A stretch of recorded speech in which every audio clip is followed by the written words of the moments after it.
Hoje é dia do nosso quadro Política e Cotidiano. Você vai ficar por dentro de tudo que está acontecendo no mundo da política e olha que tem cada coisa acontecendo, né? Para falar com a gente sobre isso, já vou dar uma pitadinha para você.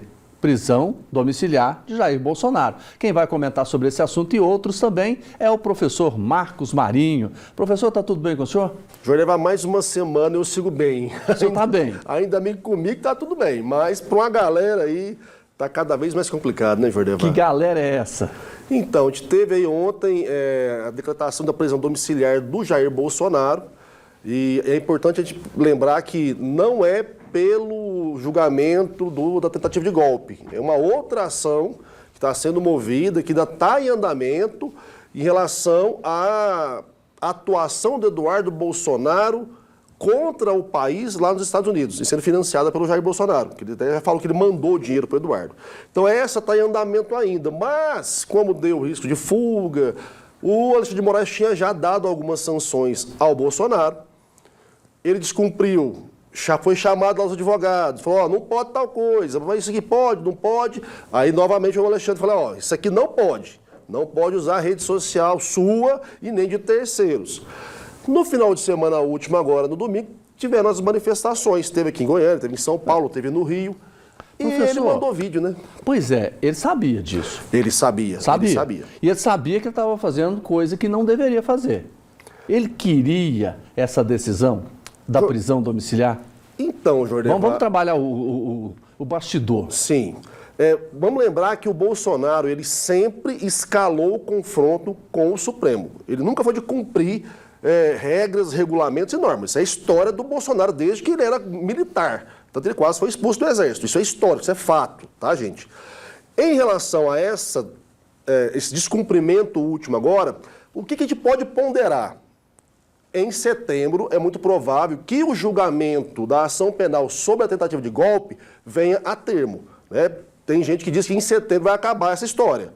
Ou seja, se em setembro ele fosse preso, ele não teria condição de fazer uma última cartada, que é o que eu acho que ele fez agora. Porque ao ser preso antecipadamente por um outro motivo e conseguir escalar o momento de tensão, ele pode, de fato, aquecer ainda mais a sua militância, a sua base, que vai pressionar o Congresso para que se vote o PL da anistia, que é o que já estão falando, que vão reacender essa chama agora da retomada dos trabalhos do Congresso, e também aproveitando do momento que Trump está pressionando e tentando, obviamente, coagir o Supremo Tribunal Federal. Ou seja, o momento para dar um tiro de misericórdia é agora, que ele está com visibilidade e ele conseguiria falar ainda de uma forma que desse ao Alexandre a chance de prendê-lo. Foi feito. Até porque se não o fizesse, a descredibilidade ia ser do ministro, ia ser do STF. Caberia uma prisão preventiva? Caberia porque eles cumpriram uma regra, eles cumpriram uma norma. Você pode não concordar com qualquer decisão do judiciário. Você pode criticar, você pode falar mal, você pode espernear. Mas a partir do momento que ela é decretada, descumprir, incorre em sanção. Isso é um fato. Isso é para qualquer um de nós. Eu posso não concordar com uma lei, mas se eu sou obrigado a cumpri-la, se eu a descumpro, aí eu não deixo a parte jurídica, a parte legal em outra situação. Ele vai ter que me sancionar. Vamos lá, agora se a gente pegar as manifestações que aconteceram no final de semana, elas foram grandes o suficiente para mudar alguma coisa ou o senhor acredita que elas foram pequenas? Elas foram bem menores, a gente tem que fazer uma análise da história das manifestações bolsonaristas, né? Vamos dizer assim, desde o ano passado. Eu vi um dado que houve uma redução média de 90% do que se mobilizava lá atrás, em 2024, e o que se mobiliza agora. Ou seja, nós já temos aí um elemento que demonstra que está havendo uma desmobilização do grupo. O que dá também mais uma chancela ao que eu falei agora há pouco, né? Era a hora de fazer algo que realmente pudesse reaquecer essa base, porque a tendência é o quê? Você vai cansando as pessoas, elas não vão mais para a rua. E sem o Bolsonaro poder falar, que era o principal, né? Porque ele estava sem acesso à rede social. A comunicação do Bolsonaro, Jorge, que é o que mobiliza as pessoas, é personalista. É ele falando, é ele nas redes sociais. Quando ele é tolhido de fazer isso, naturalmente menos gente vai para a rua. Então, ou tem um fato que mobiliza e aquece novamente a minha base, ou simplesmente ele ia derreter cada vez mais. Professor, Os governadores da direita, que são pré-candidatos às eleições do ano que vem, não foram nas manifestações. Sim. Ratinho Júnior, Ronaldo Caiado, Tarcísio, Zema. Que sinal é isso? Bom, eu avalio que na matemática que eles têm que fazer agora, vale a pena pensar até que ponto é o limiar onde eu me mantenho próximo do Bolsonaro sem me contaminar com a parte negativa que está sendo imputada a ele também, que é a questão do combate frequente ao STF, a taxação do Trump também, que está na conta do Bolsonaro, mas ao mesmo tempo eles precisam da base bolsonarista. Então, assim, eu me aproximo, mas eu não abraço mais. Por quê, Jordevar? Porque para ganhar do Lula ano que vem, esse pessoal que você comentou precisa dos votos do centro, do pessoal que não quer mais o Lula de jeito nenhum, mas também não quer o Bolsonaro. E a conta da taxação do Trump está no colo do Bolsonaro. Então, para qualquer outro governador que pretende essa base alargada de votos para derrotar o Lula, ficar muito colado ao Bolsonaro não é bom. Porque você vai estar num ambiente onde você vai estar afrontando o STF, então você acaba pegando também um pouco dessa ojeriza que causa em algumas pessoas, e vai estar meio que apoiando o Trump, porque tinha gente na manifestação batendo palma para o Trump com bandeira dos Estados Unidos. Professor, Bolsonaro hoje, ele mais ajuda ou prejudica a direita? Jordevar, eu acho que a maneira boa de enxergar o Bolsonaro hoje é: ele é um cara morto politicamente, porque ele está inelegível e vai ser preso de fato, mas eleitoralmente ele está vivo e ele tem ainda uma base de votantes muito considerável. A questão é, naturalmente agora, sendo tolhido de manter uma comunicação direta com a sua base, ele abre espaço para que outro player da direita cresça e crie identidade própria. Caiado, Ratinho Júnior, Eduardo Leite, Tarcísio, que é o mais cotado, é o próprio Tarcísio. A questão é como modular isso, tá? É importante sim o bolsonarismo, mas eu falo isso já tem uns 5 anos. O bolsonarismo é maior do que o Bolsonaro. Para quem está lá como deputado, precisando de voto percentual, manter só Bolsonaro, ok, mas para que governar o país? Agora é a hora, porque sem o Bolsonaro na cena, o Lula não tem como mais esconder o descontentamento que o governo dele está causando.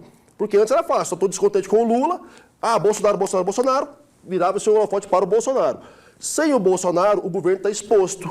Então agora é a hora dos governadores da direita que querem ser presidentes entrarem, esquecendo um pouco só defender o Bolsonaro e mostrar as falhas do governo. Porque o combate ano que vem na eleição é contra o governo, é contra o Lula. E amanhã é dia 6. Amanhã é a promessa do presidente dos Estados Unidos de começar a taxação de 50%. E aí? Eu acredito que vá se entrar em ação essa taxação. O Alckmin está tentando mais umas conversas, o Haddad está tentando mais umas conversas também, mas até para o Trump mostrar que o argumento dele é justificável por conta da ação do Moraes contra o Bolsonaro, eu penso que ele vai colocar essas taxações, porém eu acredito que mais para frente vai haver renegociações também. Até porque o governo está fazendo uma movimentação interessante internacionalmente, que é abrir novos mercados. Então, assim, por mais que o Trump queira pressionar o Brasil, os Estados Unidos precisam do Brasil enquanto parceiro comercial. Agora, professor, como é que o senhor avalia essa tentativa de interferência do presidente dos Estados Unidos na justiça brasileira, no andamento de um processo judicial?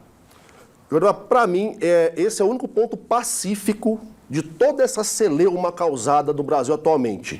Ninguém que é brasileiro pode concordar com isso. Porque em nenhum outro país isso é aceitável, gente. Você vir de fora para determinar o que se pode e o que se não pode fazer juridicamente e até politicamente no seu país, na sua casa.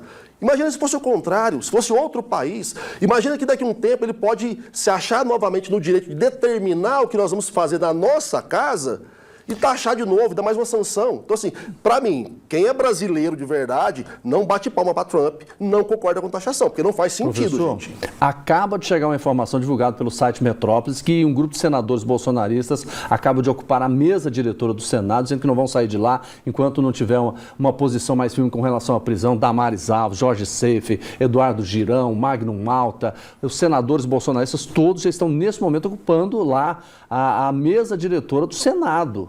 E aí, como é que o senhor vê isso?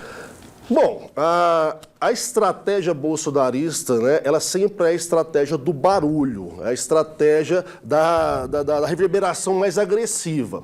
Agora, ao fim e ao cabo, o que tem que se entender é há ritos, há processos e há maiorias. E eles não têm a maioria. Se eles estressam ainda mais os outros líderes, se eles estressam ainda mais os próprios presidentes das casas, tanto do Senado quanto da Câmara Federal, isso, na minha leitura, não os ajuda a conseguir as pautas que eles querem. Então, é o momento de fazer barulho para ter lacração, para ter videozinho nas redes sociais dos próprios, para manter a sua base, o seu relacionamento com o Bolsonaro, porque agora eles vão perder um pouco o contato com o Bolsonaro, é óbvio, mas de efetivo, eu acho que você não gera efetividade. Pelo contrário, eu acho que você começa a mostrar para outros setores da sociedade, que precisam que pautas importantes caminhem, que esse pessoal não está preocupado com o Brasil.